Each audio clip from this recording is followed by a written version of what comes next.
جو شخص اللہ اور اس کے پیغمبر کی نافرمانی کرے گا تو ایسوں کے لیے جہنم کی آگ ہے، وہ ہمیشہ ہمیشہ اس میں رہیں گے، یہاں تک کہ جب یہ لوگ وہ دن دیکھ لیں گے جس کا ان سے وعدہ کیا جاتا ہے، تب ان کو معلوم ہو جائے گا کہ مددگار کس کے کمزور ہیں اور شمار کن کا تھوڑا ہے۔ کہہ دو کہ جس دن کا تم سے وعدہ کیا جاتا ہے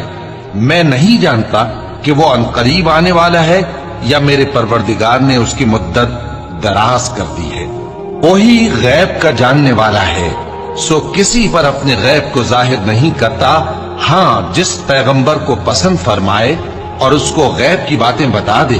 تو اس کے آگے اور پیچھے نگہبان مقرر کر دیتا ہے تاکہ معلوم فرمائے کہ انہوں نے اپنے پروردگار کے پیغام پہنچا دیے ہیں، اور یوں تو اس نے ان کی سب چیزوں کا ہر طرف سے احاطہ کر رکھا ہے اور ایک ایک چیز گن رکھی ہے۔